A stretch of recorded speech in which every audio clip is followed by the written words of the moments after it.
Don't take refuge in the false security of consensus. My own opinion is enough for me, and I claim the right to have it defended against any consensus, any majority, anywhere, any place, any time. Jú, góðan daginn og velkomin í hlaðvarpið Ein pæling. Ég heiti Þórarinn Hjartarson og við erum stödd hérna á landsþingi Miðflokksins, hérna í Hilton. Og ég búinn að vera að taka viðtöl í dag sem voru áhugaverð. Ég tók viðtöl við Sigmund Davíð að sjálfsögðu, Begga Óla, Bergþór Ólason, Snorra Másson, Björn Inga, Kjartan Magnússon var ásamt honum og Sigríði á Andersen. En ég ætla ekki að hafa þetta langt intro. Pardus.is/Ein pæling auðvitað til þess að styrkja þetta málefni, en ég ætla að gefa þennan þátt út núna á þessum laugardegi. Sjáum til hvernig við gengur að vinna þetta. Klukkan núna 4, þannig að þið getið núna tímasetta hvað ég er lengi að vinna efni. En já, fleira var það ekki. Njótið. Sigmundur Davíð Gunnlaugsson, þú kærlega velkomin. Þakka þér fyrir. Hvernig ertu?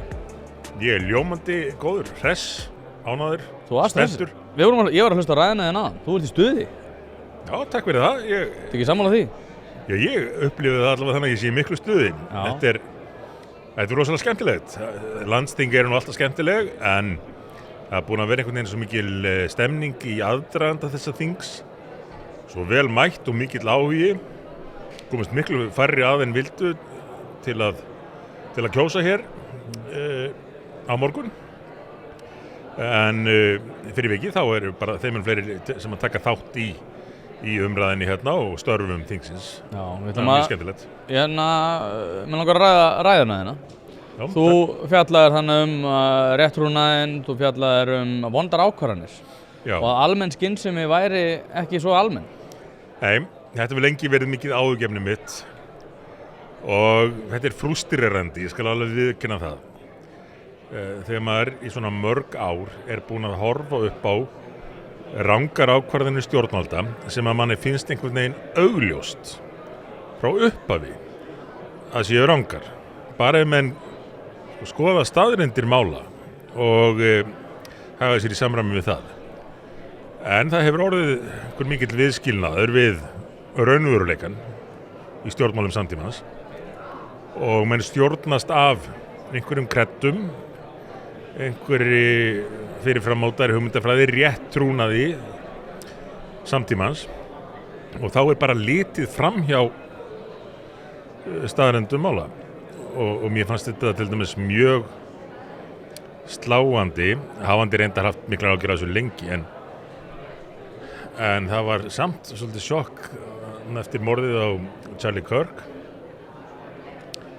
að sjá hversu mörgum var bara alveg sama sannleikann og staðreyndir mála og eftir hræðilegt morð héldu bara áfram að dreifa lygasögum, taka myndbönd, klippa þau úr samhengi, búa til einhvern gervi veruleika. En þetta er bara orðið ískyggilega algengt í stjórnmála umræðu á Vesturlöndum. Þessi viðskilnaður við raunveruleikann. Það sem allt snýst umbúðirnar og menn svífast einskis í því og þá taka þeir rangar ákvarðanir. Já, núna fór Elliði Vignis náttúrulega mikinn að það var mikil reiði eftir að hann hjóa aðeins í Möggustínu sem var í frelsisflotanum svokallöðum og margir vinstrimenn sem bentu á hræsnina að núna þegar væri verið að gera grín að Möggustínu að þá væri það allt í lagi en það mætti ekki gera grín að Charlie Kirk. Hver er afstæðin til þessa samanburðar? Grín, ég er sammála um það, ég las þessa ágætu grein hans. Grín er gríðarlega mikilvægt af svo mörgum ástæðum og grín, skilgreiningin á því samkvæmt mörgum, ég minnist þess að það var lesið í bók eftir Gunnar Dahl, heimspeking okkar Íslendinga, að grín væri í eðli sínu að segja það sem má ekki segja. Og svo er náttúrulega þekkt í íslensku að öllu gamni fylgir nokkur alvara. Þannig að gríni hefur verið leið til þess að segja það sem að menn treysta sér kannski ekki til að segja beint út. En það er líka leið til að, eins og Elliði benti reyndar á, að svona glosa og takast á við erfiðleika. Þekkt að gyðingar eftir helföruna og á meðan á henni stóð beittu oft gríni til að takast á við þann hrylling sem þeir voru að ganga í gegnum. Það grín hefur mikilvægt hlutverki að gegna bæði lýðræðislega fyrir frjálsa umræðu og líka bara svona til að láta bæði þeim sem að hafa gaman að gríninu og þeim sem segja grínið líða betur oft á tíðum. Já, þannig að þér þótti þessi svarti húmor sem blossaði upp var það Charlie Kirk stuttu eftir að hann var drepinn, að það bara hafi verið í lagi? Ég myndi ekki kalla það húmor. Ég myndi segja að það hefði einmitt í því skort allan húmor og húmor hefði það að gera grína þess hefði verið óviðeigandi á sínum tíma. En vókið nýja vinstrið, það skilur ekki grín. Það ekki bara á móti því ef það telur sig sjá gríningstaðar, það skilur í raun ekki út af hvað það gengur og þess vegna er erfitt með að grínast. Og í þessum viðbröðum sem ég var að vísa í það var náttúrulega líka sumir að fagna því, sko. Það var ekki beint húmor, sko. Það var verið að fagna, afsaka og réttlæta það með fölskum upplýsingum, viljandi settar fram falskar upplýsingar. Að meðan að grín náttúrulega virkar ekki nema í því felist ákveðið sannleikskorn. Og þess vegna líka er grínið svo mikilvægt til þess að koma sannleikanum á framfæri þegar að erfitt að gera það beint. Og ég hafði sérstakann áhuga á því til dæmis tíma að kynna mér grín í Austantjalslöndum, Sovétríkjunum og Austur-Þýskalandi og þessum löndum. En auðvitað voru mér hræddir við að beita gríninu. Þeir vildu svona meta hópinn í kringum sig og hversu móttækilegur hann væri fyrir þessu.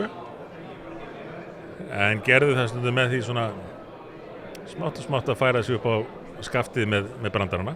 Svo auðvitað lentu margir í því að spurðist út að þessi hefði gert grín að Ceausescu eða Khrushchev eða hverjum sem og var bara kallaður í yfirheyrslu. Nú við lent í þessu á Vesturlöndum að það verið að jafnvel handtaka fólk fyrir að deila gríni á netinu. Ég bara framsenda einhver grín á Facebook eða X eða annars þar og þá bara lögreglan mætt. Ótal dæmi þetta í Bretlandi sérstaklega og það nú bara stórkostlegt ágefni hvert Bretland stefnir í tjáningafrelsismálum.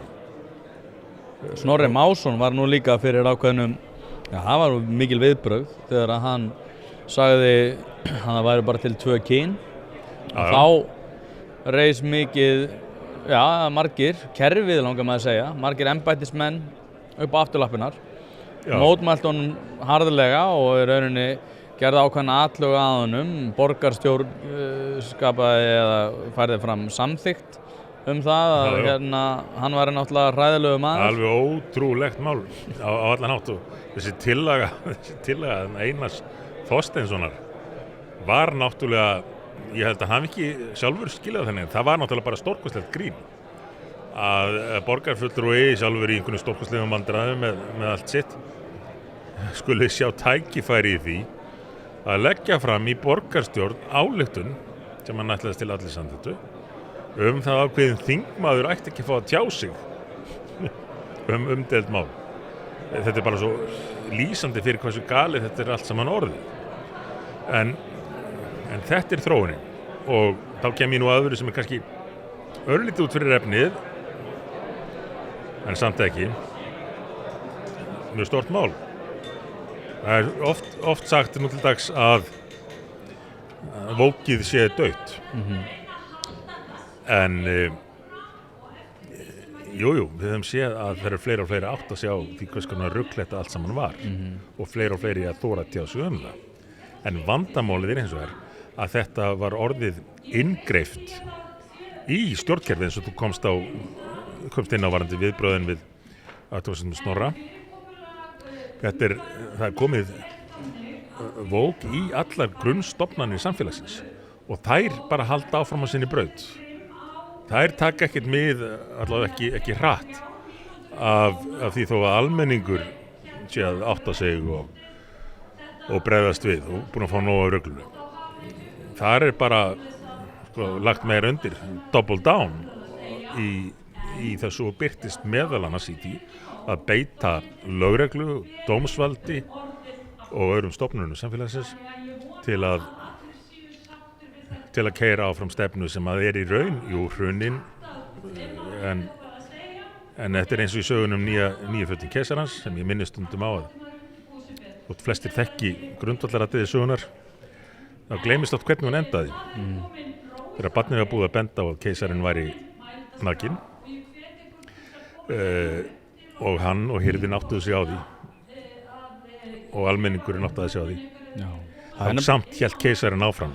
Það er nefnilega líka magnum með þessar sögur allar að við lesum 1984, við lesum Brave New World og við lesum fleiri af þessum skáldsögum sem að við teljum. Nú þarf ég að skjótast í almennar umræðu. Ekki stress. Getum við gert hlé? Já, gerum bara hlé. Tökum þetta aftur.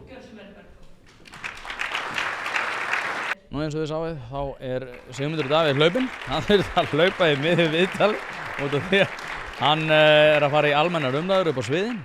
Þannig að við ætlum að ljúka þessu viðtali en höldum áfram. Hlaðvarp er í samstarfi við heitirpottar.is hvort sem þið vantar saltvatnspott, hitaveitupott, kaldan pott, sánuklefa eða hvað eina í heita pottinn þá ferð þú inn á heitirpottar.is og lætur græja þig. Þjónusta og uppsetningum all land og nú er jafnvel hægt að fá sér smíðaðan sánuklefa þar sem að þú færð sánuna nákvæmlega eins og þú vilt hafa hana. Það er ekki hægt að setja verðmiða á heilsuna eða samverustund með fjölskyldu og því er mikilvægt að huga að báðu og það er nákvæmlega það sem að heitirpottar.is auðvelda þér að gera.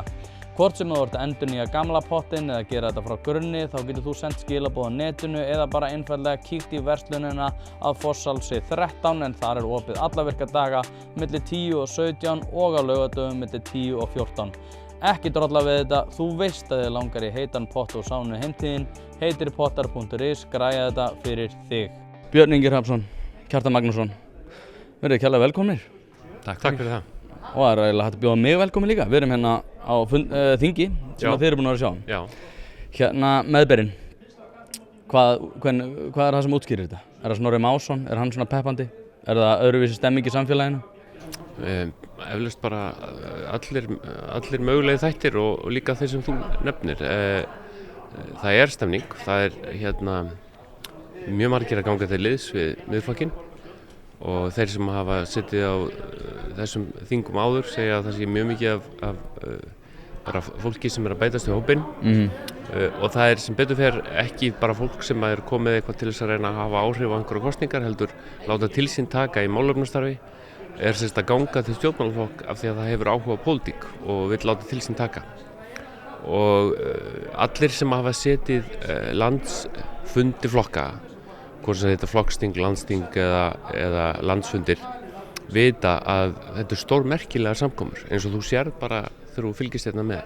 Hér eru nokkrir málefnahópar, fjölmennir, þar sem fólk er bara að halda ræður, koma sínum sjónarmiðum framfæri, það er verið að debattera pólitík, koma með mismunandi sjónarhorn og þetta er í rauninni svona heilbrigðasta útgáfa stjórnmálastarfi sem til er. Það er verið að móta stefnu og ungir og gamlir og fólk þar á milli, utan á landi og á höfuðborgarsvæðinu er að koma með sín sjónarmið og svo er mótuð stefna. Þetta er eitt af því sem að mér hefur alltaf fundist skemmtilegast og mest spennandi við stjórnmálastarf. Það er að vera hluti af einhverju hreyfingu sem er að móta stefnu. Kjartan, núna samt, það er eiginlega allir flokkar með einhvers konar þing. Finnst þér vera meiri stemming í Miðflokknum núna heldur en hefur verið undanfarin ár? Já, ég held að hljóta að vera. Miðflokkurinn er í ákveðinni sérstöðu því að mér finnst svona, ég nem ákveðin kvíða í stjórnmálunum heilt yfir að ræða ákveðin mál og það er, sá kvíði er ekki til staðar í þessum flokki. Þau eru bara rædd opinskátt sem dæmi umhverfismálin og ég held að fólk laðist að því að stjórnmálaflokkar og stjórnmálamenn þori að segja bara hérna stefna sem við erum búin að fylgja í mörg ár og hún bara steypa, við að hætta henni sem til dæmis búið að vera að gerast núna undanfarna vikur í umhverfismálum og fleiri málum. Útlendingamálin hafa náttúrulega verið stór þáttur í þessu. Heldur betur. Og Miðflokkurinn með ákveðna sérstöðu, hafandi verið að tala mikið fyrir því, Sjálfstæðisflokkurinn að einhverju leyti að elta þá stefnu núna. Já, og við tökum eftir því eins og fyrir síðustu kosningar að þá einhvern veginn reyndu margir aðrir flokkar að tengja það mál í jörð með því að segjast vera svona uggandi yfir ástandinu og vilja grípa til flokkar sem hefur kannski setið þá í ríkisstjórn og það er bara alveg rétt hjá þér, þetta er hitamál en það þarf ekki að fylgjast mikið með alþjóðlegum stjórnmálum til þess að átta sig líka af því hvers konar hitamál þetta er annars staðar. Þetta mál er til dæmis bara að gjörbreyta breskum stjórnmálum bara í þessum tölu orðum þar sem að ótrúlega stað er að teiknast upp gagnvart gömlum kerfisflokkum sem að sumir héldu að vera algjörlega ósnertanlegir.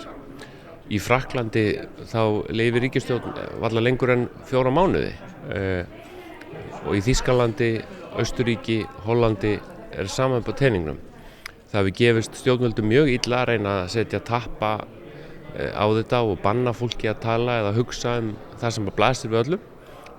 Það getur leitt af sér slæma stöðu og ofbeldi og annað slíkt.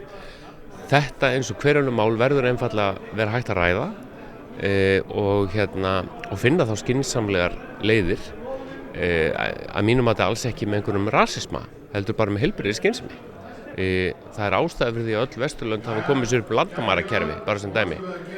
Jújú, það er einhver hópur þarna úti sem kallar fyrir opin landamæri, no borders, en það er ekki meirihlutaskoðun í neinu samfélagi sem við berum okkur saman við. Nei, en svo líka er í samfloti við þetta, þá náttúrulega komið menningarlegt íhald. Þú varst í grjótkastinu með Örn Bárðar sem að fermdi mig meðal annars, prest Stefáninn og Snorra Másson, þar sem að svona eftirspurn eftir menningarlegu íhaldi er eitthvað sem er komið aftur. Já. Það er mjög skrítið. Ég fagna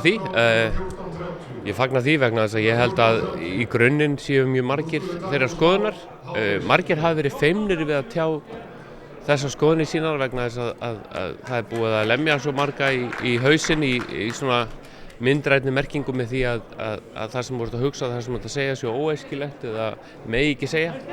En það er bara ekki rétta leiðin að hlutunum. Það mun ekki tryggja sátt meðal almennings ef að heilagar kýr eru orðnar svo margar sem má ekki ræðum. Það má ekki ræðum þetta og það má ekki ræðum þetta. Og ég held að það sé bara algjörlega nauðsynlegt að setja þetta allt. Guðbergur Bergarsson rithöfundur, hann lýsti því einhvern tíðan þannig að það yrði bara að taka þvottinn og hengja hann út á snúru. Og jújú, það var einhverjir sem sæju hann, en það er hluti af þessu Já. Kjartan, nú var ég í gær í teiti hjá ykkur, þar sem að einn sagði við mig að það sem að færi í taugarnar á honum við mig væri að ég væri of mikill frjálshyggjumæður og væri ekki nægilega mikið að gæta að þessu svona menningarlega íhaldi. Og nú velti ég fyrir mér svona ákveðin kontrast við Sjálfstæðisflokkinn og Miðflokkinn. Snorri talar meira hægri, Júlíus Viggó, nýkjörinn formaður SUS, fjallar líka það að draga Sjálfstæðisflokkinn lengra til hægri. Munu átakalínunar fyrst og fremst byggja á þessum menningarlega grunni og ef að frjálshyggjumenn eru að kjósa, er það flokkur, eða er Miðflokkurinn valkostur fyrir þá, svona raunverulegur? Ég held að það fari eftir í hvort að menn eru algjörlega fastir í dogma eða hvort að þeir horfa á hlutina pínlítið praktískt og ef þú horfir á hlutina dálítið praktískt núna þá er eitt mál sem er stærri en öll önnur að mínum mati á Íslandi, það er útlendingamálin og það er, Miðflokkurinn er eini flokkurinn sem hefur trúverðugleika í því. Því miður í Sjálfstæðisflokkurinn, hann þarf aðeins að taka til hjá sér og svona horfast í augu við síðustu 10 árin en hann mun alltaf getur alveg komið með í það en og frjálshyggjumennirnir þeir hafa ég var nú einu sinni í þeim hópi og þar er rosa mikil áhersla á hagtölur, hagstærðir en það er á mörgu leyti má segja að hagur Íslendinga hafi vænkað síðustu 10-15 ár ef þú horfir á hagtölur en fullt af fólki sem þú tala við, það segir bara lífið er samt ekkert betra og það er þessi munur. Við verðum að geta hort á eitthvað meira en hagtölur, menningarlegt eins og þú ert að tala að fólki líði eins og það búi í þjóðfélagi en ekki bara fyrirtæki. Björn Ingi, nú eru þið að undirbúa sveitarstjórnarkosningar og Gulli gerir ég ráð fyrir farið fram líka, hann er búinn að vera að tala svona ákveðna valdablokk í samfloti við það að vera að birta mikið á samfélagsmiðlum og annað og hann sagði það eiginlega bara þvert yfir að ef að Sjálfstæðisflokkurinn ætlaði að ná tökum að þá þyrfti hann að mynda einhvers konar svona skandinavíska valdablokk. Er það eitthvað sem að þú telur að væri svona farsæl lausn fyrir Miðflokkinn sem að væri þá augljós kostur ásamt Sjálfstæðisflokknum? Já, sko, ég held að það sé nú kannski þurfi ekkit mjög mikið stjórnmálaspeking til þess að átta sig á því að einn af grundvallar möguleikum Sjálfstæðisflokksins til þess að koma til valda og það verið breyttu meirihluta í Reykjavík að Miðflokkurinn fái góða útkomu vegna þess að hann hefur áhuga á borgaralegu samstarfi. Hann hafði það líka fyrir síðustu alþingiskosningar og við skulum ekki gleyma því að Viðreisn hafði þann möguleika að mynda borgaralega ríkisstjórn, ákvað að vinna til vinstri. Þannig að ég held að þetta sé alveg rétt niðurstaða hjá Guðlaugi Þór og þessir flokkar séu í þeim skilningi ekki að taka frá hver öðrum, heldur það þarf að stækka hið borgaralega hægri, miðjuna og hægrið, en í stjórnmálunum er stóri massi kjósenda á Vesturlöndum á miðjunni og til hægri. Ekki bara til hægri eða í frjálshyggjunni eins og þú segir, þó hún sé mjög mikilvæg, þá er hún alltaf svona tiltölulega lítil stærð. En hugmyndafræðilega heldur hún mörgum við efnið, rétt eins og ysta vinstrið, bara sem dæmi. Jafnvægið er á miðjunni, þar sem að stærstu hluti almennings er og skilgreinir sig svona þar, en ég verð var við mjög mikla svona miðhægri bylgju og þar sem að fólk vill passa upp á ákveðin gildi. Mér finnst þetta að vera spurning almenna skynsemi og þá segir fólki að það er almenn skynsemi er nú bara eitthvað eðlilegt en hún er bara ekkert nógu almenn og það er það sem að fólk hefur horft á. Já. Þá velti ég fyrir mér sko að núna... Til dæmis bara skilaboðin eins og síðustu kosningum var að það væri bara búið að leysa útlendingamálin. Svo bara hver einasta manneskja sem fer hér allt veit betur sko. Það er ekkert búið að leysa þau. Hlaðvarpið er í samstarfi við fiskhúsið.is. Fiskhúsið.is er heildverslun fyrir veitingamenn sem vilja það ferskasta og það besta fyrir sína kúnna. Hvort sem það er fyrir veitingareksturinn, hótelreksturinn, mötuneytið eða hvað annað, þá ferðu inn á fiskhúsið.is til að sjá það gríðarlega úrval sem að strákarnir hafa upp á að bjóða. Ef að þú vilt hið ferskasta og hið besta, þá gerir þetta sjálfsögðu almennilega, ferðin á fiskhúsið.is. Það er ekki til sú spurning sem að strákarnir hafa ekki svarið við, þannig enn og aftur fiskhúsið.is til að fá ferskasta og besta fiskinn á landinu. Já, og svo er bara að vera að reyna að sannfæra okkur á það sem við erum að sjá, síðan við ekki raunverulega að sjá, sko, sem er hluti af þessum ótrúlega orwellíska veruleika. Já, nýlenskan. Nýlenskan. En núna er náttúrulega Kristrún sætasta stelpan á ballinu og það virðist vera sem að það sé ákveðið samflot inn í sveitarstjórnarmálin að hvað henni gengur vel. Hún er ekkert að pæla, hún er ekki eins og Snorri einhvern veginn að reyna að birta eitthvað dellu tvö kyn eða eitthvað þannig. Hún er bara í alvöru málunum og þið getið sagt að þið séu með einhverjar góðar hugmyndur útlendingamálin en það sjá það allir að Kristrún Frosta, hún lætur ekki eins og bjóða sér upp í þennan dans. Hún bara skiptir sér ekki af þessu. Þannig að varðar sko orkumál, atvinnustefnu og allt þar fram eftir götunum. En ég meina þetta er samt ekkert rétt hjá þér. Ég meina í kosningabaráttunni fyrir hana þá kom hún meðal sig þátt til þín og þú manst að ég gerði nú frétt upp úr því. Akkurat. Þú varst fyrstur til að grípa þetta. Já, vegna þess að hún áttaði sig á því að hún yrði að tækla þetta mál.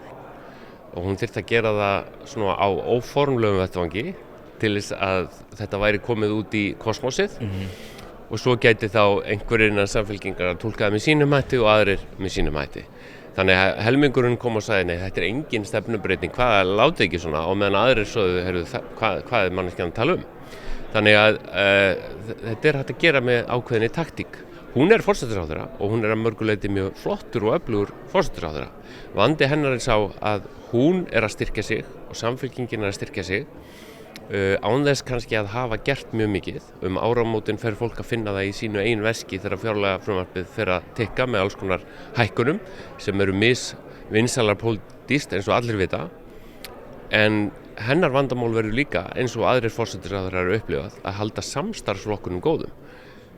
Flokkur fólksins er búinn að missa 2/3 af fylginu sínu og Viðreisn er á niðurleið og í þessu 3 valkyrja bandalagi þá vitum við öll sem þekkjum þessar konur að þeim finnst ekki endalaust skemmtilegt ef að ein er á fleygiferð upp og hinar eru konur í aukahlutverk. það bara svona raunveruleikinn sem á eftir að birtast okkur. Já. Hvernig leist þú í þetta, Kjartan? Telur að Miðflokkurinn ætti núna fyrir sveitarstjórnarkosningar að tala enn harðar? Núna hefur náttúrulega, það eru málefnastörf í gangi eins og sést náttúrulega hjá þeim sem að horfa. Teljið þið að þið munu taka ennþá harðar svona, hvassari orðuræðu eins og Vilda Vinstri myndi kalla það? Ég held að í Reykjavík til dæmis, þar er ástandið miklu svartara held ég en að fólk átti sig á, og umfjöllunin í fjölmiðlum segir það ekki beint, en það er ályktun sem að getur dregið mjög fljótt að þið fylgjast með fréttum ástand til dæmis fjárhags Reykjavíkurborgar, og Miðflokkurinn er ekki með neitt fulltrúa í Reykjavík, þannig að hann hefur, ef svo má segja, engu að tapa. Þannig ég held að það væri ekki vitlausasta leiðin að gefa dálítið í þar og til þess að bjóða fólki upp á raunverulegt val, því að allir flokkarnir í borgarstjórn núna virðast dálítið samdauna í ákveðnum málum, eins og við sáum daginn þegar þeir voru sammála að álykta beinlínis gegn Snorra Másinni út af því að hvað kynnin eru mörg. Af því að hann hefði farið í Kastljósið. Já, og sem upphaflega er endar hófst í þessu hlaðvarpi. Jú, en ég meina engu að síður þverpólitíska ályktun að koma í fyrir að tiltekinn maður geti tjáð skoðanir sínar og ætti þá að koma að ákvörðun. Að mínum mati stjórnmálamennirnir sem komu að þessari samþykkt þurfa að líta verulega í sína eigin barm og velta fyrir sér hvar erum við stödd, og ég held að stærstu tækifærin í borginni, þú mátt ekki gleyma því að Miðflokkurinn er að mælast með 1-2 borgarfulltrúar einu núna, en eins og Kjartan segir, ekki með neitt, á eftir að kynna fólkið og stefnuna, þannig að tækifærin eru svo sannarlega til staðar þarna, en það þarf, ég held að sé gríðarleg spurn meðal borgarbúa eftir því að Reykjavíkurborg styrki og bæti sína þjónustu, sína grunnþjónustu, og hætti svo að skipta sér að því sem kemur henni ekki við. Ef þetta er ekki heilbrigð skynsemi, bara losa rusl oftar, passa upp á bílastæði, passa upp á menntun barnanna okkar, reyna að standa við eitthvað af því sem er sagt velferðarþjónustu eða leikskólamáli. Sleppaði að tala hverjum ég má bjóða í afmæli barnanna minna. Já, ég menna það bara hefur enginn beðið Reykjavíkurborg að skipta sér af þessu. Og þú veist, og þegar maður bara fyrir að hugsa hvað ætli margir starfsmenn hafi komið að þessu og eitthvað svoleiðis, sem hefðu geta verið að gera eitthvað sem virkilega skiptir borgarbúa máli. Og það kann að vel að þetta sé vel meint af einhverjum, en grunnhugsunin er svo að það er alltaf verið að útvíkka stjórnlindið þar sem að við eigum að fá leiðbeiningar frá einhverju yfirvaldi. En vitið það, við getum alveg haldið barnaafmæli fyrir börnin okkar án þess að fá leiðbeiningar eða leyfi frá einum til þess. Já. Það er bara heilbrigð skynsemi okkar sem foreldra. Akkurat, rétt áður en ég slepp ykkur, Björn Ingi, ég verð að spyrja þig af hverju Miðflokkurinn, því að núna ert þú náttúrulega búin að vera, eftirsóttur póstur í stjórnmálastarfi víða, hefur komið víða að. Þú er náttúrulega verið í stjórnmálastarfi, en ekki fyrir Miðflokkinn. Af hverju kaustu það að fara í Miðflokkinn? Sigmundur Davíð bað mig að hitta sig og teiknaði upp svona mynd af því sem hann langaði til þess að gera. Breytingar sem hann taldi mikilvægt að ná fram í íslensku stjórnmálum og í stjórnkerfinu, og ég hugsaði bara með mér að ég var bara sammála þessu og taldi þetta mikilvægt og er svolítið að komst að því eins og Kjartan er að segja að það sé kannski sumt breytist ekkert nema það verður til hreyfiafl sem að fólk trúir því að gera það, og ég hef auðvitað búin að þekkja Sigmund lengi og mér hefur oft fundist hann hafa rétt fyrir sér. Það tekur mörg ár fyrir aðra að fatta hann hafi haft rétt fyrir sér í ótal málum eins og allir þekkja, meira segja pólitískir andstæðingar hans viðurkenna þetta, og af því að hann horfir aðeins á stærri mynd og þorir að tala svona stærri hluti. Þannig að mér finnst bara mjög mikilvægt að Miðflokkurinn fái meiri áhrif, og ég held að sé í ágæti stöðu til þess að hjálpa til með það. Kjartan, eða þú? Af hverju Miðflokkur? Vá maður, ég bara var ekki í stjórnmálaflokki í 10 ár og misti eiginlega algjörlega áhugann á þessu af fyrrgreindum ástæðum, þar sem mér fannst flestir stjórnmálamenn bara vera, þeir voru aldrei að segja neitt. Það komið fullt af orðum, þeir gátu talað endalaust á þess að segja neitt, og ég sé þetta hjá mjög mörgum. Svo allt í einu fer maður að fylgjast betur með, og maður er líka búin að fylgjast með Sigmundi lengi, að Miðflokkurinn er eini flokkurinn sem virðist bara hjóla í slægina alveg sama hvernig veðrið þótt að sé blind bylur, þá fer hann út og bjargar þakplötunum sem að fjúka. Það þannig, það það sem heitlaði mig. Og mér finnst þetta mikilvægt bara í lokin, sko, af því að sumir pólitískir andstæðingar kenna þetta við popúlisma. Þetta það alveg ekki. Popúlismi er að stökkva á vinsældavagnin og tala í málum sem þú heldur að séu vinsæl hverju sinni. En ég held að allir sem hafa fylgst með íslenskum stjórnmálum vita það að Miðflokksmenn hafa gengið gegnum sko súrt og sætt og stundum að tala fyrir hlutum þegar það var alls ekki tísku að gera það. Og svo kemst það í tísku og þá er betra að hafa verið með einhverja hugmyndafræði, einhverja stefnu, því að þá maður oftar sammála sjálfum sér heldur en maður ekki með hugmyndafræðinu á hreinu en alltaf að reyna að elta eitthvað almenningsálit. Það kemur og fer, það bara betra að hafa einhverja grunnstefnu og ég held að það sé spennandi hér að fólk svona svipaðri línu og mér finnst það ótrúlega spennandi og hægri bylgjan, með hægri bylgjan sem þú finnur út alla Evrópu og í Bandaríkjunum, hún ekki, henni skólar á land hér og henni byrjaði að skóla land á hér, það bara þannig. Það nefnilega svo ótrúlega, það sérkennilega að tala einmitt að þegar fólk að tala það orðaræði Donald Trump með ekki koma hingað og hans stefnur, en ég menna það líka gerast í Evrópu, þannig einhvern veginn verðum við þannig á milli og einhver náttúrulega vona að við höldum áfram að vera woke, sko. Já, mér finnst það stórkostlegt samt að segja þetta vegna þess að fólki sem flutti woke til landsins frá Bandaríkjunum, það vill ekki að það komi neitt viðbragð í því af því að það sem kom þá frá Bandaríkjunum. Menningarstríð virkar ekki þannig. Nei, akkurat. Björn Ingi Hrafnsson, Kjartan Magnússon, takk aðeinslega og þangað til næst. Sömuleiðis, takk. Sömuleiðis. Hlaðvarpið er í samstarfi við fyrirtæki sem hafa sett svip sinn á íslenska menningu og eitt þeirra eru Bæjarins bestu pylsur. Ég og þú vitum alveg að þegar við fáum okkur pylsu sem ekki frá Bæjarins bestu þá vildum við að svo væri. Það segir það í orðinu, þetta eru Bæjarins bestu pylsur.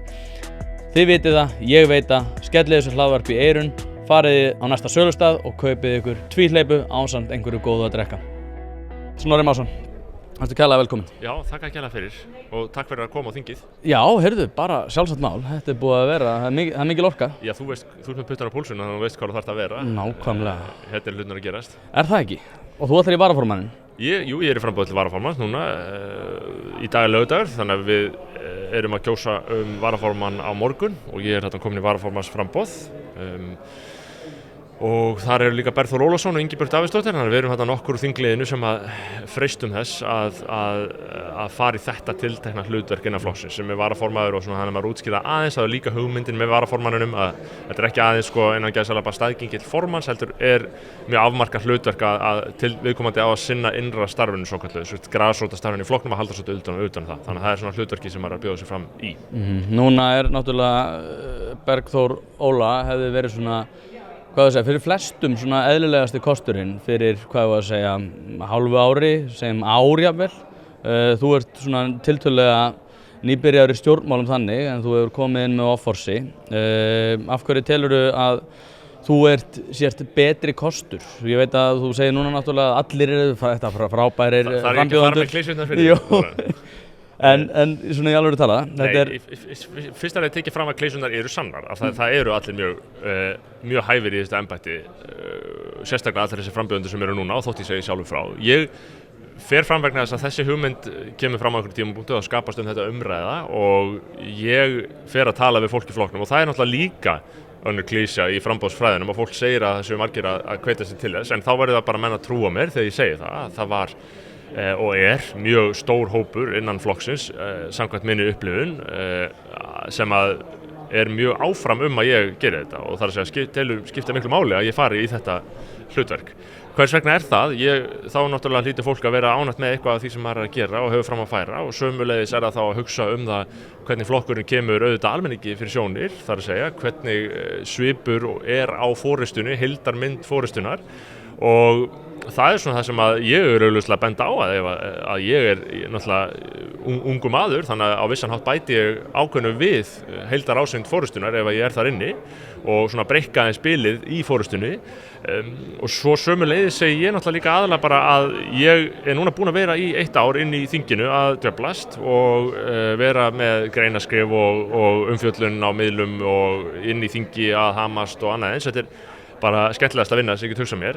Hins vegar hefur mér fundist vanta þetta sem langar svo að gera að gera miðflokkinn að bara skipulagðri fjöldahreyfingu og þá þarf mikið svona innra starf, svo kallað sko, og það bara metnaður minn beinist að því verkefni núna. Ég núna í samtölum við endalaust af nýju fólki, ungu fólki, líka bara fólki sem hefur lengi í flokknum sem komið með bara svona nýja orku inn í þetta, þannig að þú veist að beisla þetta allt og gera þetta að skipulagðri fjöldahreyfingu verkefni núna og gengur mjög vel og við höfum verið að stíga mjög ákveðin skref og það allt annað að sjá flokkinn núna en bara þegar ég kom inn fyrir ári sko. Þannig að þetta bara svona hlutur sem ég langar í og mér langar mjög mikið að taka þetta að mér og síðan bara fer það eins og það fer, ég meina það verður ekki varaformaður um helgina nema að fá kosningu flokksmanna, þannig að þetta getur ekki farið illa.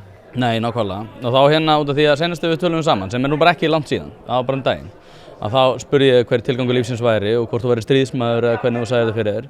Sem svona varaformaður, ertu að sjá fyrir þér og sért leiðtogi unga fólksins, unga fólksins sem að þráir og þyrstir í svona menningarlegt íhald? Hvernig sérðu þið fyrir þér þetta hlutverk nákvæmlega? Nei, ég held að í samfélaginu þá náttúrulega skiptum við með okkur hlutverkum og ef einhver þarf að taka að sér að eiga erfið samtöl þá hef ég verið að gera það. Það einhver hvöt sem drífur milli þess.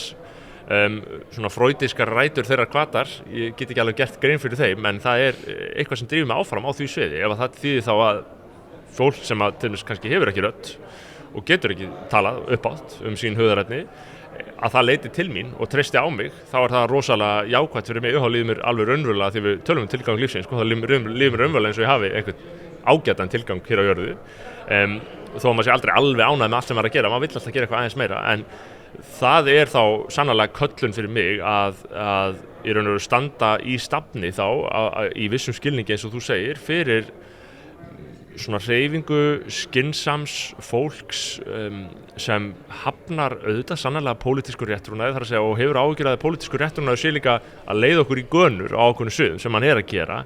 Fólk sem búið að átta sig á þessu, það mikið til líka á Íslandi stendur utan flokka í mörgum tilvikum og það mikið af ungu fólki sem hefur aldrei jafnvel verið að kjósa mikið af flokka og hefur bara gert það með handahófskendum hætti. Þannig að það fólk að horfa til okkar og það sér okkur á miðlunum og það að hugsa, þetta nú bara frekar gott. Það þýðir ekki að þessu ykkur harðir miðflokksmenn enn sem komið en það þýðir samt að þarna eru tækifærin okkar sko. Nú veldi ég fyrir mér einu út af því að það eitt sem við höfum ekki rætt sem að hægri sveifla kvenna og núna þú náttúrulega eins og við vitum að Bjarni Ben skemmdi nú ekki fyrir honum að vera hvað var að segja, svona hægra megin á normalkúrfunni varðar eftirspurn kynþokka eftirspurn. Þú fellur alveg fallegur maður hann Bjarni og það þú líka og ég nem ákveðin svona hægri sveiflu kvenna og kynþokki stjórnmálamanna, ekki það að sé einvörðungu það sem að þarf, en aftur á móti þá hefur það sitt að segja. Ég velti fyrir mér sko unga konur í þessu.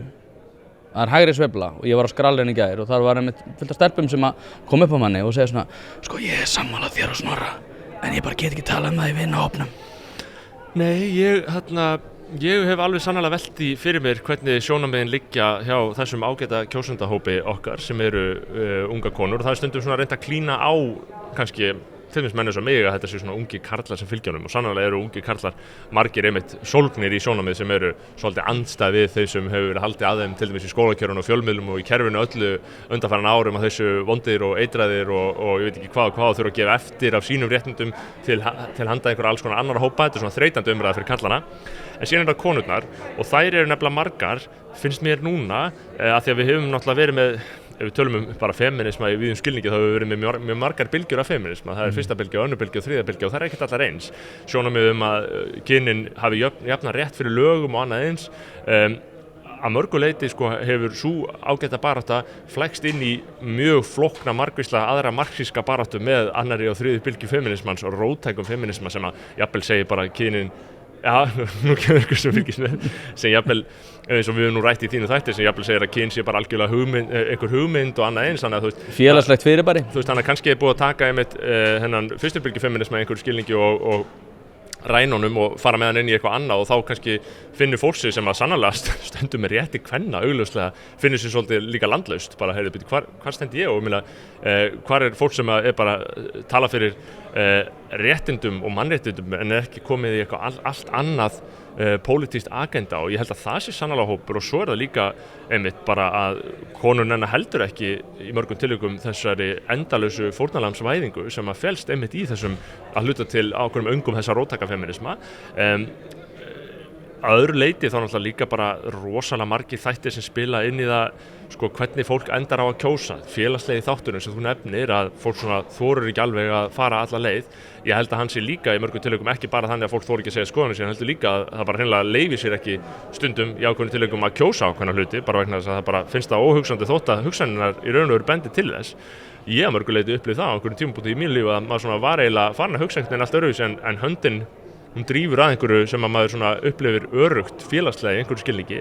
Þannig að það eitthvað sem við þurfum að breyta og eitthvað sem við munum breyta og erum að breyta og finnum að breytast mjög mikið félagslega. Þetta ekki lengur, ég finn bara mikla breytingar á félagslega umhverfi, saman bara það að ég segi bara minn hug og svo sé ég hvað gerist, en mér líður ekki eins og ég upplifi mjög mikla félagslega neikvæðar afleiðingar af því, ólíkt því sem hefði kannski verið fyrir 3 eða 4 árum. Þótt ég sannarlega upplifið einhverjar félagslega neikvæðar afleiðingar, alls konar fólk sem nennir ekki að tala við mann og brjálað, en veistu hvað við? Tímarnir eru sannarlega að breytast og farvegurinn fyrir það á Íslandi verður augljóslega Miðflokkurinn. Hlaðvarpið í samstarfi við stöndu og mikilvæg fyrirtæki og eitt af því Poulsen. Poulsen.is til þess að skera hvað eina, hvort sem þú þarft að fara í bílrúðu skipti eða einfallega bílrúðu viðgerð, þá ferðu inn á Poulsen.is. Ef það stjarna í framrúðinni þá bara bókaru tíma á heimasíðunni, ferð með hann og hann tilbúinn samdægurs. Ekki vera með stjörnu í bílrúðinni, Poulsen.is. Láttu græða rúðuna strax í dag. Þú talar líka vibe shift í fyrsta skipti sem við spjöllum saman og þá varst þú einmitt ekki farin í stjórnmál ef ég munið þetta rétt. Og þá talar þú þetta vibe shift sem svona þessi Gumma Emilsvæðing sem við ræddum hana á sínu tíma. En nú annað í þessu sko að ég held að Edmund Burke fjallaði stjórnmálamenn og skiptið með upp í 2 flokka, fulltrúa og umbjóðendur. Sérðu fyrir þér að þú sért fulltrúi frekar heldur en umbjóðandi eða telurðu að, og svo ég útskýri það nú hvað ég meina að segja, að þá það fyrst og fremst að fulltrúi einhver sem að koma sjónarmiðum þeirra sem að kjósa sig á framfæri. En umbjóðandi í rauninni tekur svolítið það vald og þá það svona það traust sem hann fær til þess að taka þá stefnu sem hann telur skynsamlegast hverju sinni. Hvernig sérðu fyrir þér í hlutverki? Já, þetta mjög áhugaverður greinamunur og ég held að við séum alltaf í ákveðinni blöndu, þar að segja fulltrúar ítrustu og augljósustu hagsmuna fólks gagnvart ríkisvaldinu. Það eru alltaf hlutverk okkar. Umbjóðendur eru við hins vegar líka í því hlutverki finnst mér sem sagt að vera að bera ábyrgð á að kynna sér nýjustu hugmyndafræði og kynna sér nýjustu vendingar og ég í því. Ég í ákveðinni deglu hugmynda, umfjöllunar, stjórnmálaþróunar víðum heim, alþjóðlegrar, innlendrar, í samtölum við fólk, ég að reyna að innbyrða það sem koma skal og koma því einhvern veginn svona í skýran farveg, skrifum það, talum það, koma því í orð.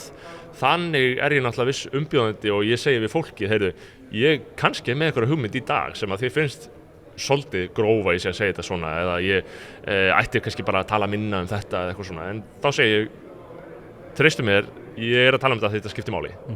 Ég ekki að tala um þetta bara að því að ég að reyna að vekja eitthvað úlfúð eitthvað, ég að tala um það sem ég tala um að því ég tel að skipta máli. Og að því marki þá bið ég sannarlega svona ákveðið traust og svigrúm stundum hjá mínum stuðningsmönnum til þess að ríða á vaðið. Stundum fær maður eitthvað bátt fyrir það en mín upplifun hefur alltaf verið svo að svo kemur maður bara marg eldur út úr slíku. Mikill munur, eins og við segjum hérna í Miðflokknum, á neikvæðri umræðu og skaðlegri umræðu. Já, akkurat. Þá langar maður að ljúka þess á einhverju sem ég held að við höfum ekkert mikið rætt saman en það eitt sem ég nefn sem frekar áhugavert, sem að þú settir svolítið íslenska tungu á dagskrá. Og það voru flestir sem þóttu þetta vera bara eitthvað svona hjákátlegt einhvern veginn, svona hvað að stressa þig við þessu, en aftur á móti í þessari svona bylgju stjórnmála sem að erfitt að nákvæmlega nema þó svo að það sé auðvelt að benda á þá átt sem hún að fara í. Að þá þetta núna orðið miklu meira umræðefni og núna fólk sem tala um að bara hætta með íslenskuna. Sólveig Anna sagði viðtalið við mig að íslenska sé bara eitthvað sem skip sem siglt úr höfn. Það bara eitthvað sem við þurfum ekki að vera að pæla í. Hvernig sérðu þetta fyrir þér? Ég verð mjög þunglyndur þegar ég horfi á staðreyndir máls í þessari þróun. Mjög þunglyndur og ég verð ekki bjartsýnn og ég bendi á að ástandið með hverjum deginum sem líður þar sem að til dæmis innflytjendum á Íslandi fjölgar mun hraðar en innfæddum Íslendingum. að þá verða hvatarnir fyrir það að viðhalda okkar tungumáli sífellt minni á hverjum deginum, með hverjum deginum sem líður, jafnvel þótt að við í stjórnmálastéttinni séum að segja, heyrðu, við verðum að standa að vera íslenskuna og við ætlum kannski að setja 20 milljónir í íslensku kennslu eða hvað sem það enda að vera að draga úr framlögum til íslensku kennslu. Það alveg sama hvað við erum að segja. Staðreyndin úti í samfélagi bara orðin allt önnur og í sífellt fleiri geirum samfélagsins þá er engin lengur að ímynda sér að sé hægt að tala íslensku sko. Kannski byrjaði byggingareiðin og annað eins og við fundum ekki fyrir því, en svo þróast það bara yfir í kennslu, leikskólakennslu eða grunnskólakennslu, svo þróast það yfir í opinbera þjónustu, sundlaugar, íþróttahús. Þá erum við ekki sama samfélag og við vorum. Og þá erum við í tölvöru líkum að lendi á einhvern spíral þar sem íslenska verður kannski bara einhvers konar heimilismál og fólk getur talað heima en opinbera máli verður enska og ég man einhvern veginn að sagði að þú myndir deyja á hóli tjáningafrelsisins þú ert með þau sjónarmið í þínu hlaðvarpi sammála þér í því en þetta sannarlega minn hól þar sem að ég dey frekar en að horfa að þetta gerast án þess að berjast af fullu og afli og þess vegna erum við til þess að álita hér að við verðum að draga úr innflutningi fólks úr á öllum sviðum hvort sem það utan EES eða innan EES, atvinnuleyfi, auðvitað hælisleitendamálin sannarlega, við verðum að stjórnvöld verða að leita allra mögulegra leiða til að hægja á þeirra þróun með öllum tiltækum ráðum, það eru margar leiðir og það er margt sem það er að gera, mjög flókið verkefni, það er eitt og svo þurfum við að tryggja skýra kröfu íslensku á meðan þetta svona, skýra kröfu íslensku allstaðar, við erum ekki neinstaðar að fara að gera neitt til þess að ýta undir einmitt ensku og pólsku, ég er að fara að leggja fram þingsályktun núna næstu viku að hætta þeim sem er RÚV á ensku og pólsku. RÚV hefur bara skyldu gagnvart okkur sko á íslensku. Akkur er það, og þau þurfa að skera niður, þetta er tillaga mín að þau þurfa að skera niður. Þetta er bara sparnaður, það er engin þörf á þessu, eða sko, það er kannski þörf á þessu, markaðslega, því miður, en það er engin skylda af hálfu ríkisvaldsins að sinna öðrum tungumálum en ensku nema bara í ýtrustu neyðartilfellum, bara hjúkrun og öðru eins, sjálfsögðu, ég er ekki að tala um neitt slíkt. En við höfum ekki verið að leggja rækt við önnur tungumál inn í okkar samfélagi, bara því miður, það er bara ekki mín skoðun. Nei, og þetta er náttúrulega líka með að gera, sko, þetta er eins og með útlendingamálin, sko, og það er enda fjölmörg önnur mál að það er, sko, þetta er ekki vandamál og þarf ekki að ágjöra því. Þetta er svona þrepaskipting, þetta er svona fyrsta skrefið og þú segir, jú, þetta er eitthvað sem við þurfum að ágjöra og fólk segir nei og svo er hérna næsta skrefið, ok, það er kannski einhverjar ágjöra hérna, en svo er hérna í rauninni þriðja þrepinu að beint farið í fjórða og þriðja þrepið er sem sagt að við ætlum að gera eitthvað í því, við ætlum að reyna að finna eitthvað út úr þessu. En núna erum við komin eiginlega að hoppum yfir það þrep og förum yfir strax yfir í fjórða og segjum jú, þetta er búið að gerast og það er ekkert sem við getum gert í því, þannig að þú ætti að hætta að væla. Ég er að segja og þá er maður, ok, þannig ykkur var sama allan tíman, skilur, já. Ætti ekki að hafa meiri orð það, en bara takk hérlega fyrir spjallið. Heyrðu, bara takk hérlega fyrir að koma og þangað til næst. Tala við fólkið, virkilega flott framtak hjá okkur og kíkja á okkur og þannig að hér verður allt að vera helgina. Það ekki, gangi vel á morgun. Takk hérlega. Hlaðvarpið er í samstarfi við fyrirtæki sem hafa reynst mér vel og eitt af þeim er Happy Hydrate. Happy Hydrate veitir þér öll þau steinefni sem þú nauðsynlega þarft á að halda. Ég var alltaf skeptískur á það hvort það væri gott yfir höfuð að vera að taka einhvers konar viðbótarefni. En eftir að ég byrjaði að nota Happy Hydrate hef ég einfaldlega orðið betri maður. Mér líður betur, kem meira í verk og dagurinn verður einfaldlega betri. Þetta er dagskammtur af C-vítamini, engin gervisykur, dregur úr þreytu, inniheldur nauðsynleg vítamín og bara heilt yfir frábært. Því mæli ég eindregið með því að þið notið Happy Hydrate og skál fyrir því. Beggi Óla, kærlega velkomin. Takk fyrir það, gaman að vera komin. Hvernig er stemmingin að þér? Heyrðu, hún er bara frábær og það er ekki hægt annað í þessum flotta hópi sem hérna er samankominn og þetta er langfjölmennasta landsþing okkar hingað til, held ég að sé óhætt að segja og ræða Sigmundar áðan alveg frábær þótti mér og bara góður taktur sleginn hér gagnvart því sem koma skal á næstu vikum, mánuðum og misserum hjá okkur. Já. Þannig aðdraganda sveitarstjórnarkosninga líka. Algjörlega, og hann sló svolítið harðan tón varðar réttrúnan og fleira og hérna er náttúrulega fólk komið saman til þess að móta stefnuna og ég gerir ráð fyrir því að ræðan sé að fara að hafa einhver áhrif. Það er varaformannsslagur og það er mikið í gangi, en ég er búinn að vera að halda mig svona við pólitíkina út af því að áhugavert að sjá sko að hvort það verði slegin, harðari stefna. Sigmundur virtist gefa þann tón, sérstaklega gagnvart réttrúnaðanum og hann eyddi miklu púðri í það. Já, og er fullt tilefni til. Það er nú þannig að svona reynslan kennir okkur að það er eftirspurn eftir því að það sé tala skýrt í íslenskum stjórnmálum.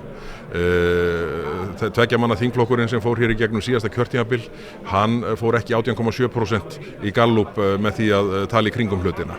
þannig að ég held að og í því svona andrúmi sem við búum við núna, hvað réttrúnaðinn varðar, mér þykir verða mikill viðsnúningur þar og það þetta þróun sem að ég held að sé óhætt að segja að svona miðflokksmenn hafa mörguleiti leitt með vissulega mörgum öflugum svona hlaðvarpsstjórnendum þér og fleiri öflugum aðalum síðustu misseri og svona við erum að komast á betri stað og ég held að svona lokahnykkurinn í því verði að svona bara fara að tala ruglið sem að allt líkjandi þegar réttrúnaðurinn annars vegar og það það sem við erum best í miðflokknum og það það sem við erum að fara að gera af meiri festu en hingað til.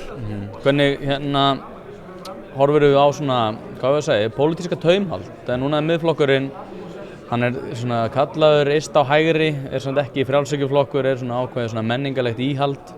En varðar svona pólitískt taumhald flokksins? Hefurðu einhverjar áhyggjur af því að til dæmis á Íslandi og jafnvel kannski í gegnum svona kanala ykkar að það sé auðvelt að missa þetta úr höndunum, þar að segja að það verði hér til raunverulega einhver öfgastefna? Það núna náttúrulega Sigmundur Davíð hefur verið kallaður öfgamaður, þú hefur verið kallaður öfgamaður, Snorri Másson hefur verið kallaður öfgamaður. Hefur einhver áhyggjur af því að þetta verði svona, hvað við segja, eitthvað sem verður að sannleik? Ég held að þeir sem garga við séum öfgamenn í einhverju samhengi, þetta svona sama lið og kallað okkur rasista þegar við vildum bara tala af einhverjum skynsaman máta útlendingamál fyrir nokkrum mánuðum síðan. Þannig að ég hef engar áhyggjur af því og með svona verklagi og nálgun miðflokksins, svona þessari skynsemishyggju sem við köllum, þá hef ég engar áhyggjur af því að við lendum á einhverjum slíkum stað. Það miklu líklegra finnst mér að svona almenna umræðan færist að þeim stað það sem að við svona leggjum hana fram. Sigmundur talaði almenna skynsemi? Já, bara rétt eins og gerðist í útlendingamálunum, rétt eins og gerðist með þinn ýmsu mál svo sem eins og byggingu Landspítala háskólasjúkrahús á þeim stað það sem verið að byggja það eins og Sigmundur kom inn á í ræðu sinni. Þau eru svo mýmörg atriðin sem við höfum bent á að festu sem að hafa síðan orðið með þeim hætti að það blasir við að ráð okkar voru góð í byrjun. Þannig að það held ég að verði nú niðurstaðan hvað þessi vók réttrúnaða málöld varðar og sömuleiðis þau sjónarmið sem eru uppi varðandi málfrelsi. Já, núna náttúrulega sveitarstjórnarkosningar fljótlega og Samfylkingin mælist vel og það gengur vel. Svona áherslur miðflokksins í borgarstjórnarmálunum. Hvað ætlaði að leggja áherslu á? Ætlaði að leggja áherslu á til dæmis hverja syni mínum getur boðið í barnaafmæli? Nei, mér finnst það mjög ólíklegt að verði haldinn fundur það. Ég held að... Þú varst búinn að sjá þetta, ekki? Ég var búinn að sjá þetta. Þetta svo galið að maður veit ekki hvort maður á að hlæja eða gráta. Og það einhver sem vinnur á launum, það greitt af útsvari Reykjavíkur, íbúa Reykjavíkur, sem að eyðir ábyggilega fullt af tíma í að forma og búa til þessa þvælu. En það sem að þetta blasir við að það þarf að ná stjórn á fjármálum borgarinnar sem eru búin að vera stjórnlaus lengi og ég held að ef að þessari froðu sem búið að koma fyrir í efnahagsreikningi í félagsbrústað verður kippt út, þá sé fjárhagur Reykjavíkurborgar ekki sjálfbær eins og staðan núna. Þannig að það þarf að stokka upp þar. Það þetta bara þessi grunnþjónusta, bara ruslið, leikskólarnir og sem að menn þurfa að fara að einbeita sér að. Ekki að eyða orkunni að þvælast fyrir, þrengja að akstursleiðum, banna fólki að leggja bílónum sínum þar sem vegið húsjafnvel. Þannig að þetta verður svona bara skynsemisnálgun. Við höfum miklar efasemdir þetta borgarlínuævintýri sem verið að reyna að ýta áfram. Það þarf ekki að koma neinum áfar. Sundabrautin og tengd verkefni þurfa að komast áfram. Þetta verða samgöngumál, þetta verður rekstur borgarinnar og þetta verður það að koma leikskólamálum í skikk og sitt hvað annað. Já, þannig að bara grunnþjónustan og hitt sjá borgarinnar um? Já, bara grunnþjónustan og bara fara betur með útsvarið, fara betur með skattpenningana. Það verið að fara alveg hrikalega illa með fjármuni íbúa Reykjavíkurborgar. Hvernig hérna og nú er ég bara að tala Reykjavík, þetta er auðvitað ávið víðar auðvitað en það eru þó, það kemst enginn með sko tærnar þar sem Reykjavíkurborg hefur hælana hvað slæma meðferð skattfjárvarðar, ég held að það sé óhætt að segja það. Hlaðvarpið er í samstarfi við fyrirtæki sem veita úrvalsþjónustu og eitt af þeim er Alvöru Bón. Við skulum bara vera hreinskilin, ef þér þykir vænt bíliðin þá læturðu gera þetta almennilega og það er nákvæmlega sem Alvöru Bón gerir. Ferð með bíliðin, hvort sem það eru alþrif, djúphreinsun, mössun eða hvað eina, þá skellur þér á Alvöru Bón og lætur degra við bíliðin. Farðu inn á vefsíðuna og tryggðu þér 10 tíma klippikort, þá þarftu bara ekkert að vera að pæla í þessu. Alvöru Bón, kíkið á þetta, þið verðið ekki fyrir vonbrigðum. Þú nefnir húsnæðismálin, ég var reyndar að velta því fyrir mér ég gat nú allar sofið, ég fór að velta fyrir mér sko stefnu annarra flokka í húsnæðismálum. Og það sem sló mig aðeins svona þegar maður byrjar að pæla í því var að nú eru margir flokkar sem að tala ekki endilega gegn séreignarstefnunni en eru með svona gætir ákveðnar tortryggni gagnvart séreignarstefnunni og þá erum við náttúrulega sko að gera okkur, þá tel ég að við þurfum að gera okkur grein fyrir því að við erum náttúrulega að tala um það að við erum að segja við ungt fólk að þau munu ekki koma til með að njóta sömu gæða og aðrar kynslóðir. Þið verði leiguliðar alla ævi og staðreyndin er svo að bara samkvæmt könnunum þá held ég að séu rétt 90% þeirra sem eru í leiguhúsnæði í dag vildu vera í eigin húsnæði.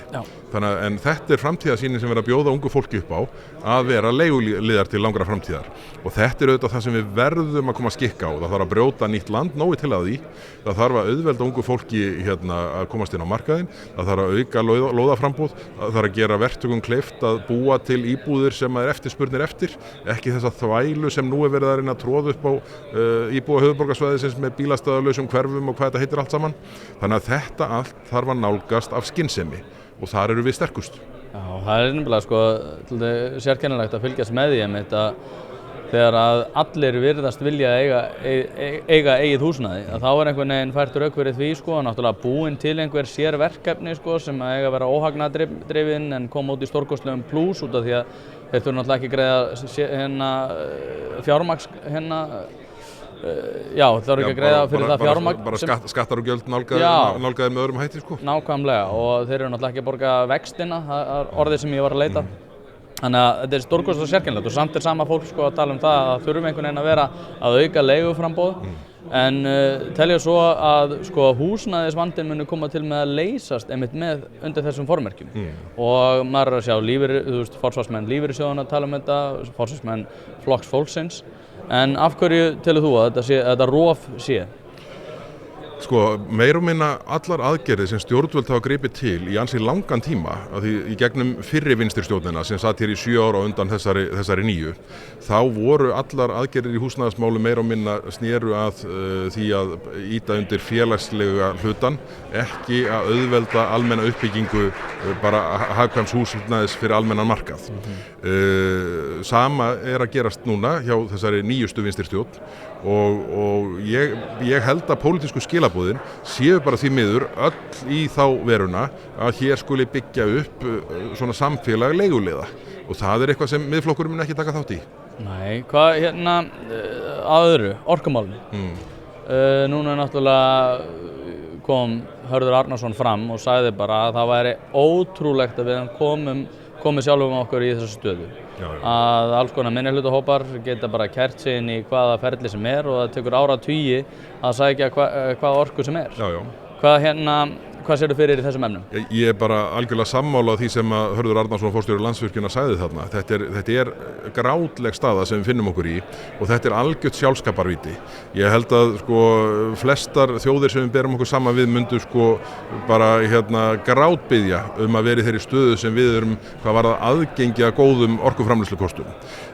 Og ég held að sko þegar stjórnmálamenn fyrri tíma voru að forma þetta regluverk sem snýr að náttúruvernd, orkunýtingu og þarfamdíkótunum, umhverfismati og því öllu.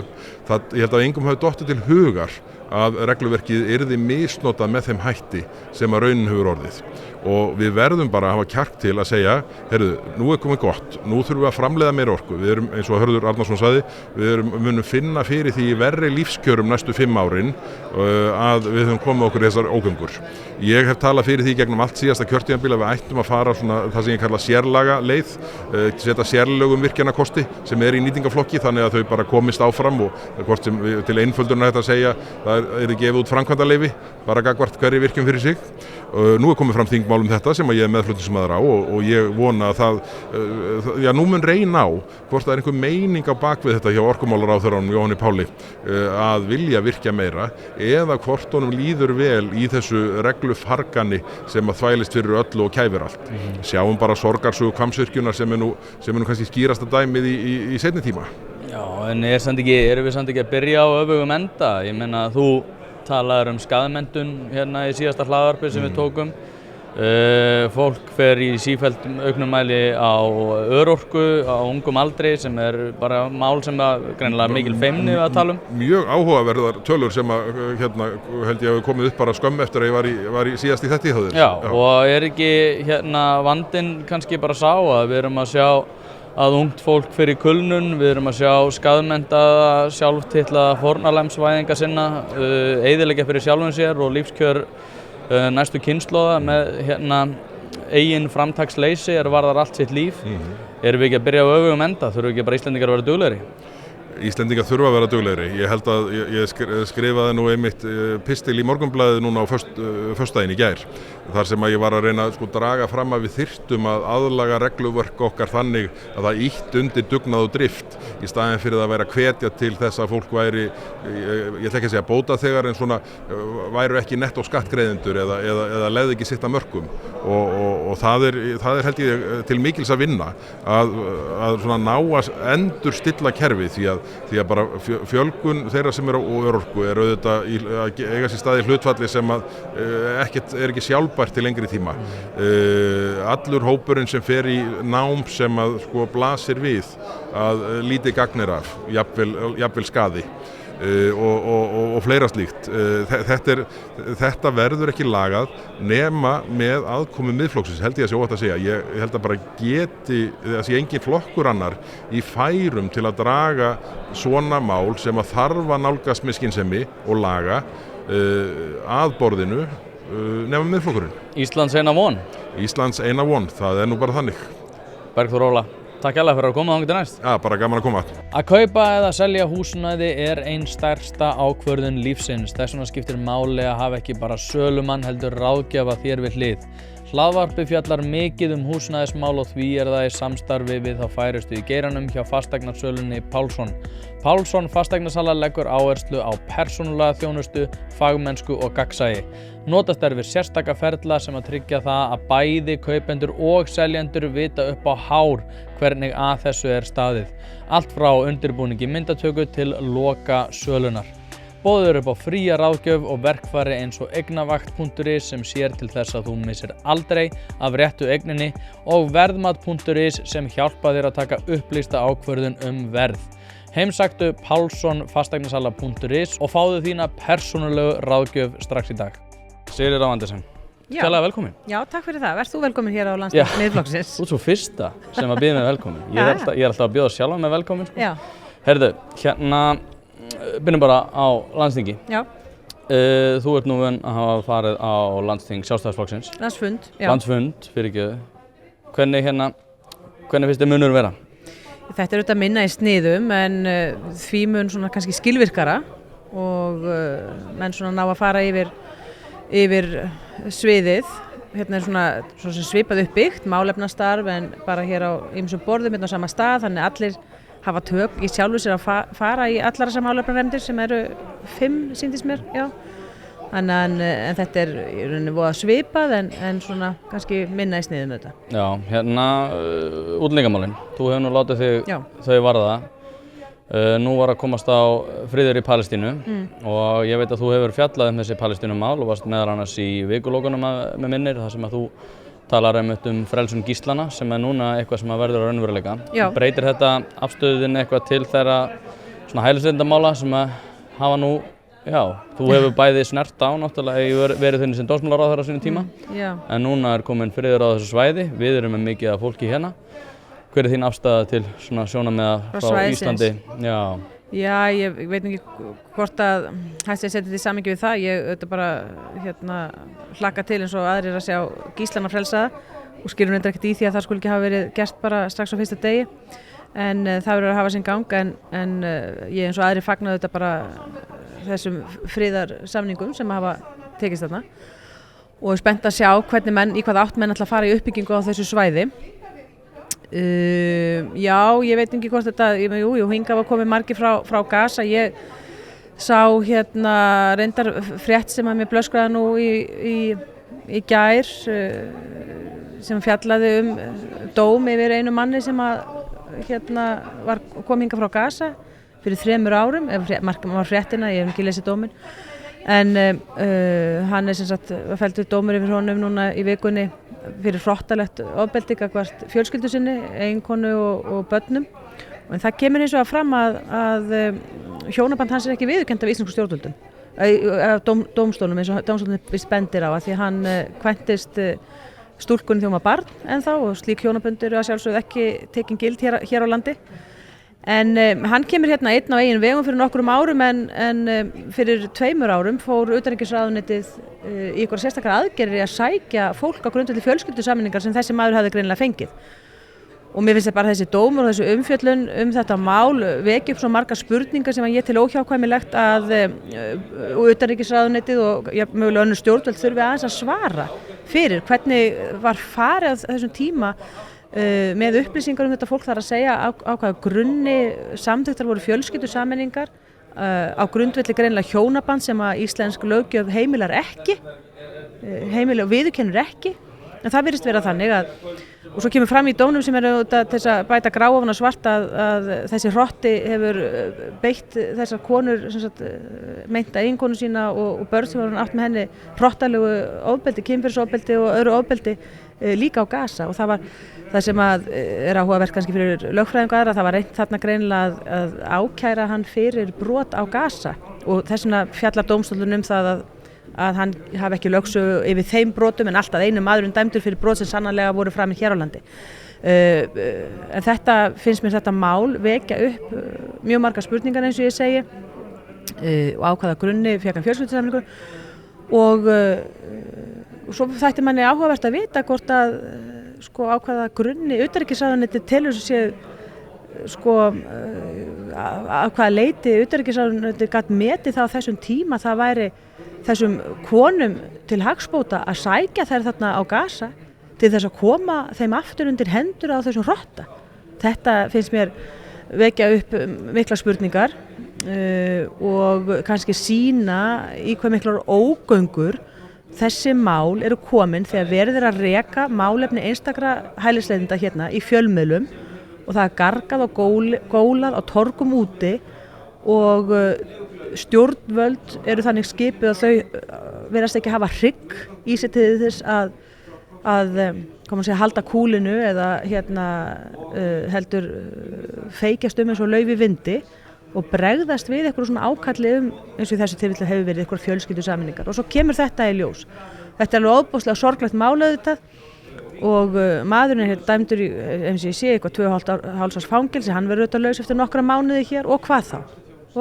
Konurnar og þessi fórnarlömb hans eru auðvitað ekki, hafa verið teknar af heimilunum en þetta vekur upp spurningar hvurslags upplýsingar íslensk stjórnvöld hafa verið að vinna með þegar þau eru að hafa frumkvæði að því að sækja fólk á svona svæði þar sem við höfum enga þekkingu. Við höfum enga þekkingu eða innsýn inn í málefni á þessum svæðum þegar þau verður að fara og sækja fólk með þessum hætti eins og þarna var gert, handsótt.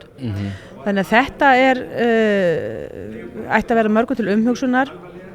Ég hef lengi talað fyrir því og Miðflokkurinn gerir það að við tökum á móti flóttafólki í samvinnu við alþjóðastofnanir að yfirlögðu ráði þar sem búið er að fara í gegnum og gjör kanna bakgrunn einstaklinga, kanna væntingar þeirra það og óskir að koma til Íslands. Það auðvitað ekkert allir sem getur hugsað sér að rekast hér almennilega upp á Íslandi, í einhverju kannski litlu sveitarfélagi út á landi.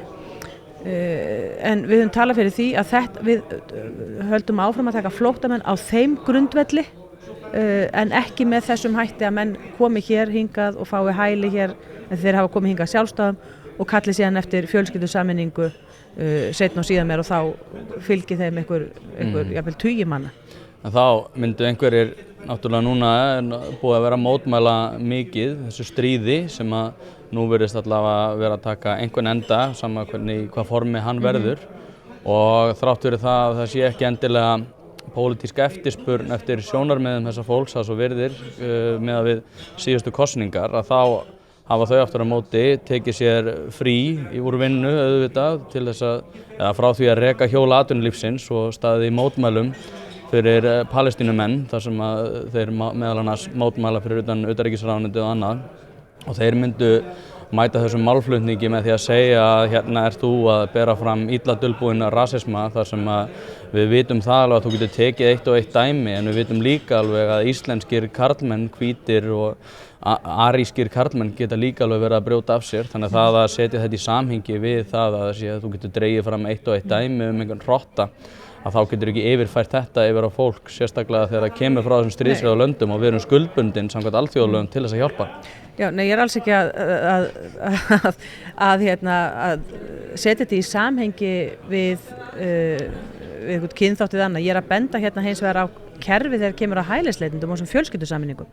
Hversu greinilega vanmáttugt eða ófullkomið það kerfi þegar að það var engin fordæmi fyrir því. Það voru engin fordæmi fyrir því að íslensk stjórnvöld hafi frumkvæði að því að sækja fólk sérstaklega á grundvelli fjölskyldusameiningar eins og var gert þegar í þessu tilfelli með Gaza. Ekki einu sinni bara í síðustu ríkisstjórn. Heldur held ég hafi verið sótt hérna aftur eða einhverjum var íslensk stjórnvöld hafi frumkvæði einhverjum fjölskyldusameiningum. Það er ekki sér flugvél. Já. Ég að benda á það og þegar og eins og líka þetta þegar blasir við þegar maður lesum það í þessum dómi að hjónaband þessa manns hafi ekki verið gilt samkvæmt íslensku lögum þá hlýtur svo spurning að fara að vakna upp. Býtu á hverju byggja þá þessar ákvarðanir stjórnvalda sem eiga lögum samkvæmt að byggja á fjölskyldusameiningu, það er gildum hjónaböndum og þar fram til göttunum. En það hefur greinilega ekki verið í þessu tilviki. Þannig að ég er að benda á því þessu samhengi. Og það eins og ég segi við eigum að taka á móti flóttafólki áfram og Ísland hefur alltaf gert það, marga áratugi aftur í tíman höfum við gert það og ég held að það okkur hefur tekist bara mjög vel að gera það einmitt vegna þess að það hefur verið gert með skipulögðum hætti í samráði við stofnanir sem að best þekkja til á þeim svæðum þaðan sem fólkið sótt og líka í samráði við fólkið sjálft. Þannig að þessi mál eru bara því miður ennþá í ólestri og það þarf að og að koma alltaf meira og meira í ljós í hversu miklu ólestri kannski þau eru. Men þetta kemur mér á óvart að það skuli hafa verið horft til einhvers hjónabands sem ekki gilt að íslenskum lögum til dæmis þessu dæmi. Og ég veit ekki hvað dæmin eru mörg en þetta kallar á einhverjar spurningar og kallar á svör frá yfirvöldum og það er sjálfsagt að hefja einhverju umræðu þetta í kjölfarið. En þá það líka því að til hrós má segja líka að þegar þú varst dómsmálaráðherra þá kom náttúrulega upp ekki eins mál og núna uppi, heldur var það ekki með Albaníu þar sem að þú greipst til aðgerða og strax var farið að sjá raunverulegan ábata á því kerfi. Þá velti ég fyrir mér Albaníu og Georgíu. Albaníu og Georgíu, alveg rétt. Og það sem að ég velti þá fyrir mér að hvort að þú náttúrulega varst fyrir Sjálfstæðisflokkinn þá. Telurðu að miðflokkurinn og undir ykkar stjórn myndi vera betur í stakk búinn til þess að takast á við þetta? Spurningin í rauninni heldur að Sjálfstæðisflokkurinn geti staðið í lappirnar á þessu málum eins og þú gerir á sínum tíma? Ég ætla ekki að svara fyrir sjálfstæðisflokki núna. Við höfum hins vegar bara auðvitað dæmi það að sjálfstæðisflokkurinn eftir mína tíð í dómsmálaráðuneytinu lét feikja sig líka eins og lauf í vindi, greip inn í lög ákvarðanir stjórnvalda og lögreglu þegar kom til þess að brottvísunum. Það liggur bara fyrir, þau dæmi þekkjum við öll bara úr fjölmiðlum. Það var lagt hart að mér að grípa til að vera með slík inngrip þegar ég var dómsmálaráðherra og ég gerði það ekki. Ég meina, auðvitað fekk maður ekki klappar upp á þeim tíma, þetta var auðvitað nýtt fyrir fólki, en það skipti mjög miklu máli að svona mál sé ekki rekin í fjölmiðlum og það sé ekki einhverjir örfáir sem fá einhverja sér meðferð af því að þeir hafa fengið einhverja til þess að garga og góla á torgum úti í sína þágu. Það gengur auðvitað ekki og er alveg óskaplega sárt að horfa upp á það þegar að fólk kannski sem að hefði frekar átt kannski að njóta einhverjar velvildar hérna er vísað frá bara því við höfum þessar reglur og en aðrir sita hér eftir sem að síðan er kannski fyrirséð að verði til vandræða hér svo árum skiptir. Ég hérna gluggaði aðeins í viðtöl við þig, þú hefur nú komið 3 eða 4 sinnum í hlaðvarpi áður og það veriðist vera aftur þér til hrós, ég er voðalega næs við hérna að margt af því sem að þú varst að segja þá og fékkst mikla gagnrýni fyrir hefur verið eitthvað sem að ákveðin svona stemning í samfélaginu veriðist hafa verið dregin að. Ertu svona, finnst þér sjálfur hugsaðu svona I told you so? Þetta er ekki einskorðað við útlendingamálin sko? Nei, alls ekki, en hérna, einmitt, þú segir stemmingu sko og það er kannski rétta lýsingin, það er alltaf einhver stemming og það er það sem hinn almenni borgari kannski verður það er líka hans ábyrgð. Ég veigra mig ekkert við að skamma kjósendur sko í þessum efnum, það er þetta þeirra ábyrgð og hlutverk líka aðeins að rísa yfir einhverja stemmingu og reyna að horfa svolítið kalt á hlutinni og þá er ég ekki að meina með einhverju köldu hjarta því maður allir vera auðmjúkir og vera sína samúð, snýst ekkert um það. Við erum ákveðnar reglur hérna út af dottlu eins og menn segja sko, af því að við viljum ekki lenda í vandræðum með hlutina. Við viljum ekki, við erum með varnargarða hérna, við strendurnar og hafnirnar af því að við viljum ekki lenda í vandræðum með að þessu verður rústað í einu vetfangi. Og það er þess vegna sem við höfum reglur um landamæri. Við viljum hafa dyr á þessum landamærum. Við erum með dyr á landamærunum. Fólk getur komið hingað til þess að vinna. Fólk getur komið hingað og óskað eftir hæli og í dag getur það komið hingað en við viljum að það sé gert með öðrum hætti. Þannig að þetta snýst ekki um að loka landinu, það er enginn að tala um það en við viljum hafa einhverja röð og reglu í þessu og þannig við höfum eitthvað sjálfdæmi um þetta og þannig að ástandið verður ekki þannig að við ráðum ekki við það því við viljum ráða við það og það er bara orðið þannig að bæði virðist vera kannski samsetningin af hópunum sem er að koma hingað valda því og það er engin rasismi að segja það eitthvað útlendingahatur af því eins og ég segi við elskum útlendinga, það er bara útlendinga með að koma og þeir geta komið hingað en samsetningin á hópum sem hafa komið hérna í það miklu mæli er orðið þannig að við ráðum ekki við það. Löggæslan ræður ekki við það. Innviðirnir ráða ekki við ýmsar afleiðingar af þessu fyrir utan það bara hefðbundin innviðir eins og húsnæðismarkaður og svona virðist ekki ráða við þetta flæði. Það er þess vegna sem að mér finnst svo skipta miklu máli til þess að þessi haldi hérna í lög og reglur hér hjá okkur og allsherjarreglu vil ég sagt hafa að menn setja aðeins meiri metnað í að halda til haga þessum reglum sem við höfum en ekki sveigja þær bara af því að einhver er að garga og góla eins og ég segi og það er það sem var gert varðandi fólki á Gaza umfram alla aðra hælisleitendur því það eru stríðs ástand og hörmulegt ástand víða eins og í Afríku bara hungursneyð þar búin að vera menn horfa á það og það er enginn að garga hérna, til stuðnings því fólki hérna út við Austurvöll. Þannig að einhver þetta vegna og stjórnvöld verða að svara fyrir það og þeir stjórnmálamenn sem gerðu það verða að svara fyrir það að hverju menn brugðust við með einhverjum svona frábrugðunum hætti þegar koma Gaza að sækja fólk þangað sérstaklega sem að síðan kemur í ljós núna að átti í rauninni ekki rétt á neinni fjölskyldusameiningu. Þannig að og ég meina og maður velti fyrir sér var til dæmis í þessu tilfelli sem er verið að fjalla í fjölmiðlum núna voru þessar konur sko spurðar hvort að þær var leitað álits hjá þeim hvort að þær vildu vera færðar undir umsjón þessa manns þessa rotta sem hafði beittar og ofbeldi á Gaza var það þá bara eðlilegt næsta skref að færa þær til Íslands undir hans hendur. Ég meina það er ekki að skálda þetta rugl sko. Ef satt ég meina þetta bara frétt úr RÚV og þið þykir svona trú allir sem kemur fram á RÚV. Já, það hefur verið feimnið við að tala þessi mál og það svolítið sérstakt að núna RÚV sé yfir höfuð að fjalla þetta.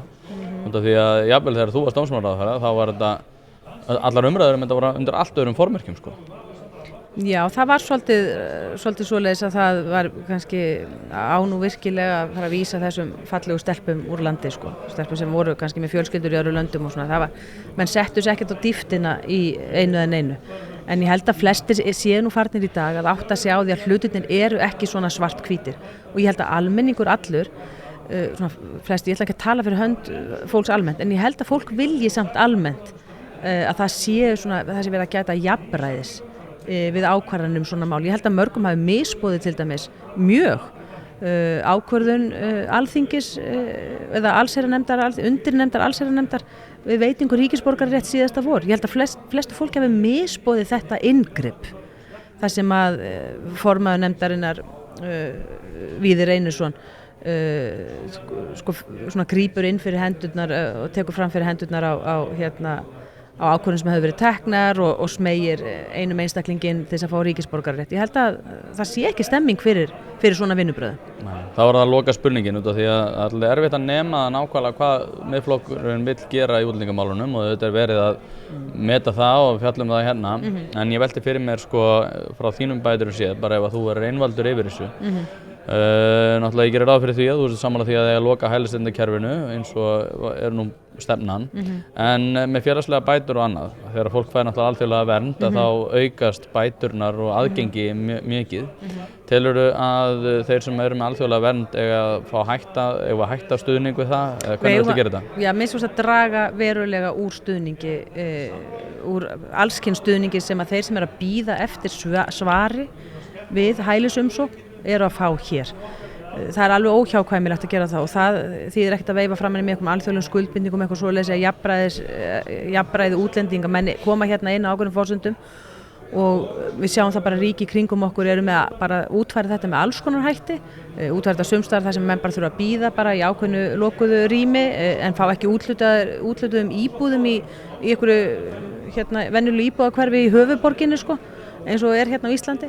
Þannig að þetta er að útfæra með ýmsum hætti en það er alveg ljóst að segullin á Íslandi eru þetta hinn mikli velferðarstuðningur sem að þessir útlendingar fá hér bara leið og þeir stíga hér fæti á land og ef menn ætla ekki að taka á því þá verður hér auðvitað bara alltaf í hver einustu flugferð sem kemur hérna eitthvað sem ætlar að reyna að koma hingað sko. Burstið jafnvel frá því þótt að sé gefið út að það fái engin hæli hér. Þetta er eitt, við þurfum líka að vera sveigjanlegri og svona kannski meira kvikari í því að bregðast við einstökum landamærum, einstökum flugferðum og fylgjast með, og ég hef nú svo sem fulla trú á því að lögreglan er að reyna að gera það auðvitað, hún fylgist auðvitað með hvernig farþegalistarnir eru, hefur fengið þá náttúrulega langa tíð og það var verið að bæta hans í heimildir þar og menn þurfa bara að vera kvikari í því að grípa þá til aðgerðar á ytri landamærum, þar að segja, við innritun í þessi flug.